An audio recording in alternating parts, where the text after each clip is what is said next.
আসসালামু আলাইকুম সম্মানিত সুধী। আজকে আমরা শুনবো সূরা মাইদার 44 থেকে 48 নম্বর আয়াত, অর্থাৎ 5 নম্বর সূরার 44 থেকে 48 নম্বর আয়াত আমরা শুনবো। আর এখানে আল্লাহ বলেছেন, আমি তাওরাত অবতীর্ণ করেছিলাম, তাতে ছিল সঠিক পথের দিশা ও আলো। অনুগত নবীগণ এর দ্বারা ইয়াহুদীদেরকে ফায়সালা দিত। দরবেশ ও আলিমরাও ব্র্যাকেটে তাই করত, কারণ তাদেরকে আল্লাহর কিতাবের রক্ষক করা হয়েছিল আর তারা ছিল এর সাক্ষী।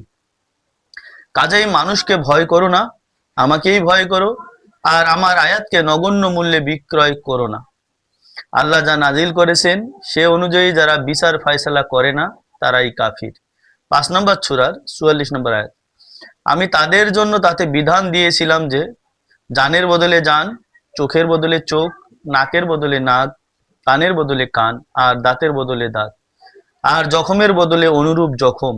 কেউ ক্ষমা করে দিলে তাতে তারই পাপ মোচন হবে।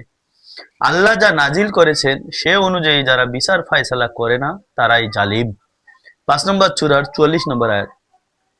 তাদের পশ্চাতে মারিয়াম পুত্র ঈসাকে পাঠিয়েছিলাম তাদের সামনে তাওরাত কিতাবের যা কিছু ছিল তার সত্যতা প্রদানকারী হিসাবে। তাকে ইনজিল দিয়েছিলাম যাতে ছিল সত্য পথের দিশা ও আলো, এবং ইহা পূর্ববর্তী কিতাব তাওরাতকে সত্যায়নকারী এবং মুত্তাকিদের জন্য সঠিক পথের দিশা ও নসিহাত। 5 নম্বর সূরার 46 নম্বর আয়াত।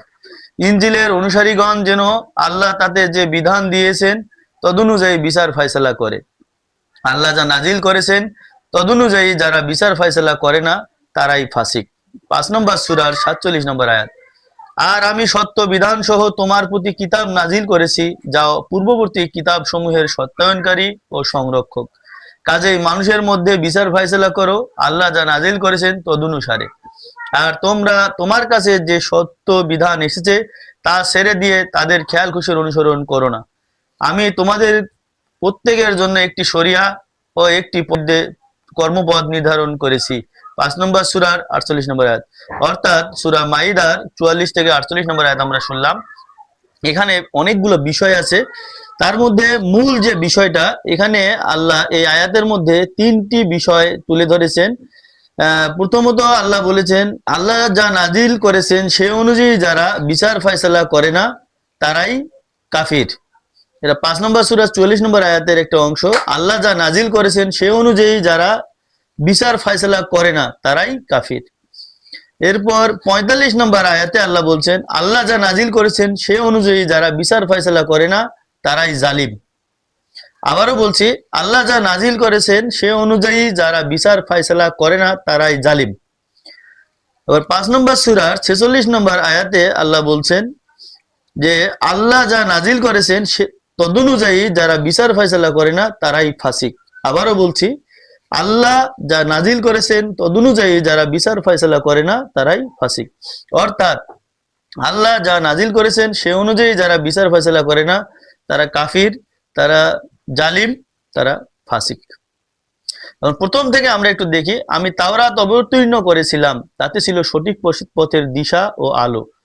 অনুগত নবীগণ এর দ্বারা ইয়াহুদীদেরকে ফায়সালা দিত। দরবেশ ও আলিমরাও তাই করত, কারণ তাদেরকে আল্লাহর কিতাবের রক্ষক করা হয়েছিল আর তারা ছিল এর সাক্ষী। অর্থাৎ এখানে যেটা বোঝা যায় যে তৎকালীন ইয়াহুদীদের যারা রাবি ছিল, যারা দরবেশ আলিম ছিলেন, তারা এই কিতাবের রক্ষক ছিল এবং তারা এর সাক্ষী ছিল, এবং এই কিতাবের মাধ্যমে তারা মানুষকে পথ দেখাতো এবং আলো অর্থাৎ এই সমাজে কিভাবে চলবে, কিভাবে কি হবে তার সুন্দর ব্যবস্থাপনা দিত, সমস্যাগুলোর সমাধান দিত, যেটা আল্লাহ বলছেন যে সঠিক পথের দিশা ও আলো। এরপরে আল্লাহ বলছেন কাজেই মানুষকে ভয় করো না, আমাকেই ভয় করো, আর আমার আয়াতকে নগণ্য মূল্যে বিক্রয় করো না। এখানে নগণ্য মূল্যে বিক্রয় বলতে কি আয়াত বিক্রি করে খাওয়া?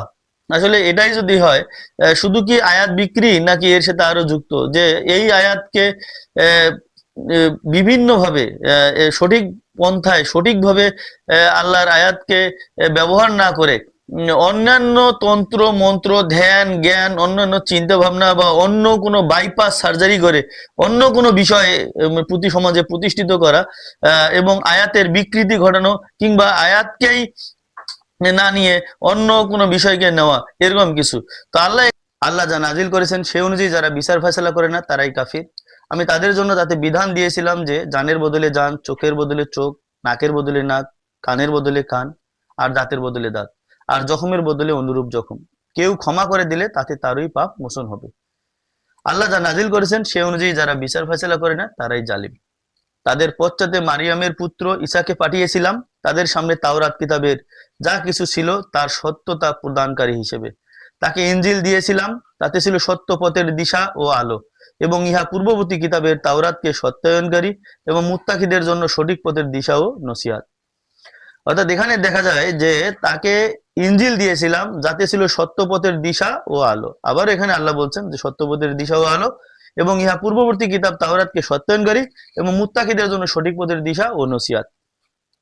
অর্থাৎ যারা মুত্তাকি তাদের জন্য সঠিক পথের দিশা, মানে সঠিক পথ কিভাবে চলবে তার একটা দিশা, এবং কিভাবে এটা কার্যক্রম বাস্তবায়ন করবে তার একটা নসিহত অর্থাৎ পরামর্শ। তো এরপরেই পরের আয়াতে আল্লাহ বলছেন ইনজিলের অনুসারীগণ যেন আল্লাহ তাতে যে বিধান দিয়েছেন তদনুযায়ী বিচার ফয়সালা করে। ইনজিলের অনুসারীগণ যেন আল্লাহ তাতে যে বিধান দিয়েছেন তদনুযায়ী বিচার ফয়সালা করে। আল্লাহ যা নাজিল করেছেন তদনুযায়ী যারা বিচার ফয়সালা করে না তারাই ফাসিক। আর আমি সত্য বিধান সহ তোমার প্রতি কিতাব নাজিল করেছি যা পূর্ববর্তী কিতাব সমূহের সত্যায়নকারী ও সংরক্ষক। কাজেই মানুষের মধ্যে বিচার ফয়সালা করো আল্লাহ যা নাজিল করেছেন তদনুসারে, আর তোমার কাছে যে সত্য বিধান এসেছে তা ছেড়ে দিয়ে তাদের খেয়াল খুশির অনুসরণ করো না। এখানে খেয়াল করে দেখেন, কাজে আল্লাহ বলছেন কাজেই মানুষের মধ্যে বিচার ফয়সালা করো আল্লাহ যা নাজিল করেছেন তদনুসারে, আর তোমার কাছে যে সত্য বিধান এসেছে তা ছেড়ে দিয়ে তাদের খেয়াল খুশির অনুসরণ করো না। আমি তোমাদের প্রত্যেকের জন্য একটি শরিয়া ও একটি কর্মপথ নির্ধারণ করেছি। এখানে আল্লাহ বলছেন শেষে যে প্রত্যেকের জন্য একটি শরিয়া ও একটি কর্মপথ আল্লাহ নির্ধারণ করেছেন। তো সর্বোপরি যে বিষয়টা সেটা হচ্ছে সম্মানিত সুধী আমাদের যে খেয়াল রাখতে হবে আল্লাহর বিধান অনুযায়ী যদি মানে যারা দায়িত্বে থাকবে, যারা দায়িত্বরত কোনো একটি সমাজের, কোনো একটি রাষ্ট্রের, কোনো একটি জাতির যদি আল্লাহর বিধান অনুযায়ী বিচার ফয়সালা না করে, আল্লাহর বিধান অনুযায়ী যদি না চলে, সমস্যার সমাধান না করে, তাহলে আল্লাহ তাদেরকে কাফির, তাদেরকে জালিম, তাদেরকে ফাসিক হিসেবে নির্ধারণ করেছেন, তাদেরকে সেই হিসেবে আল্লাহ নির্ধারণ করে দিয়েছেন। এবং আল্লাহ আল্লাহ রাসূলকে নির্ধারণ করে দিয়েছেন যে এই বিধান অনুযায়ী আল্লাহ যে বিধান অনুযায়ী দিয়েছেন সেই বিধান অনুযায়ী যেন বিচার ফয়সালা করেন। তো আমাদেরকেও সেইভাবেই করতে হবে, তা না হলে আমরাও জুলুমকারী হব, আমরাও কাফির এবং ফাসিকের অন্তর্ভুক্ত হব। তো আমরা একটি সুষ্ঠু সমাজ, একটি সুন্দর সমাজ, একটি মসজিদ ভিত্তিক সমাজ গড়তে আমাদের আল্লাহর দেওয়া যে বিধান সেই বিধান অনুযায়ী আমাদের বিচার ফয়সালা অর্থাৎ জীবনের সাথে জড়িত সমস্ত কাজকর্ম যা কিছু আছে সত্যপথের দিশা ও আলো হিসেবে আমাদেরকে নিতে হবে। এই আহ্বান রেখে এই আলোচনা শেষ করছি। সবাইকে ধন্যবাদ। আসসালামু আলাইকুম।